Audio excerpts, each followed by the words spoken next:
Hi, Theresa Van Ornum here.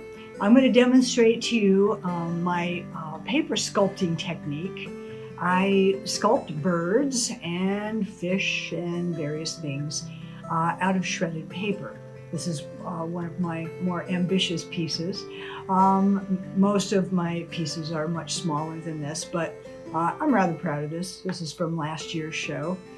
And so mostly things like this, little birds that hang, little birds, little fish. There we go. Oh, there we are, fish. And paper hearts, yeah, things like that. You get the idea. Okay, so people ask me often if my work is paper mache, and it's really not. Paper mache involves more strips of paper dipped in glue. This is not the same as that at all. What I start out with is something we all have an abundance of, paper from the shredder. Okay, this is a great way of recycling paper. We all have an abundance of paper in our lives. You know, old bills, old journals, whatever, as long as it's absorbent.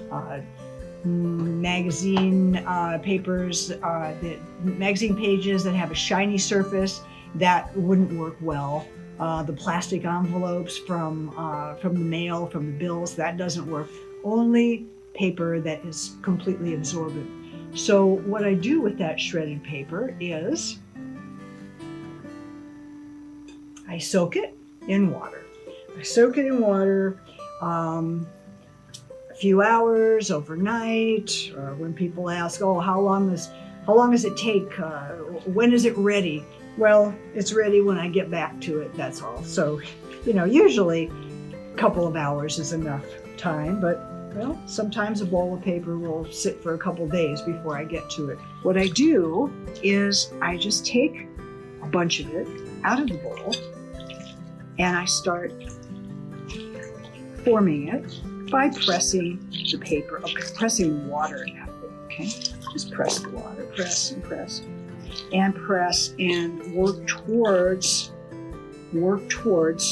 a shape that I want. So if I want this to be a bird, I know that it's going to have to be larger in the center, we'll work on the tail. This is wonderful because every single one is shaped differently depending on what happens when I'm smushing the water out. So you can see that basically here we have what's going to be a bird, all right? And now is the time when maybe I'll, you know, just decide if it's going to be a long beak or a short beak or a, you know. So there we are.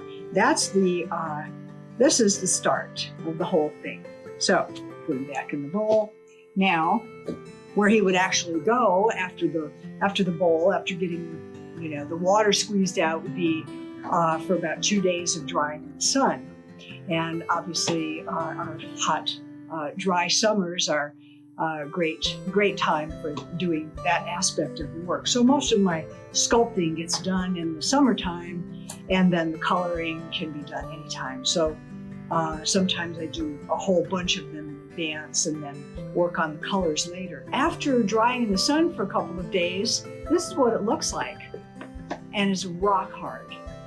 It's almost like, I think of it as, well, paper's made from wood, and then, and once you push the paper back together again tight enough, it once again becomes almost like wood.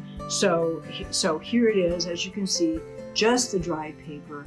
There's no glue, there's nothing added to it, just paper, all right? And then I have a clay that I get from a man in the mountains in New Mexico, east of Albuquerque. And I don't know how he does it, but it's made from a plant fiber. And I get a big bag of it. It's gray, and it feels just like regular clay, normal clay, but it dries white like plaster. And so I put a layer of that over the paper bird, a thin layer of that, and that's when I can refine the features a little bit, sharpen up the beak. It's also a time when I can twist a wire and add that so that there's a way for the bird to hang.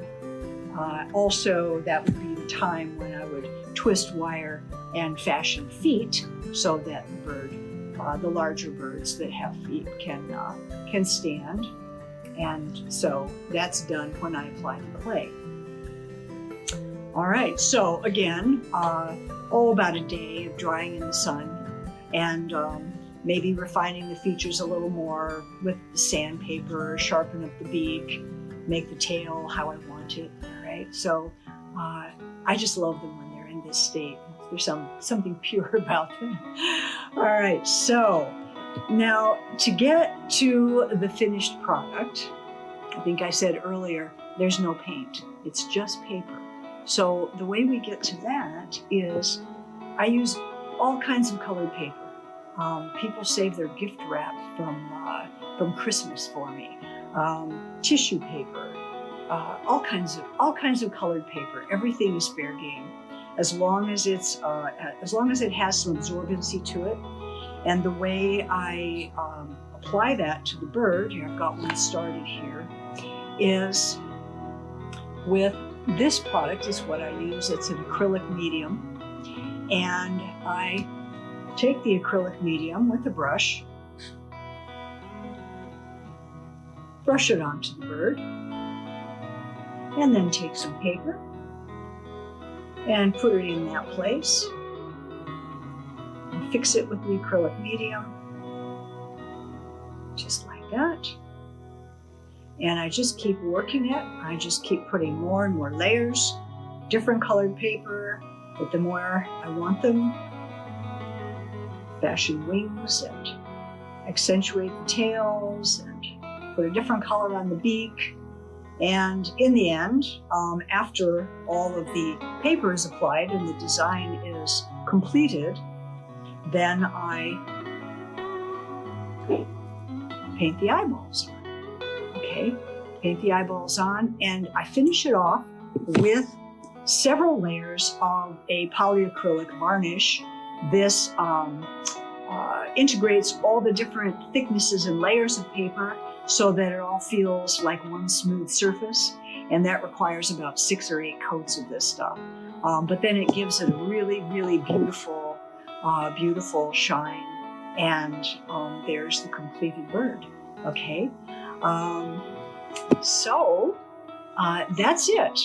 And I think I'll follow this up with some photographs, some still shots of some of the birds, some of the groupings of birds. And I want to tell you that throughout the month of October, there'll be a display of my hanging birds in the window, if you live in Redlands or nearby, in the window of J.D. Myers at 122 State Street.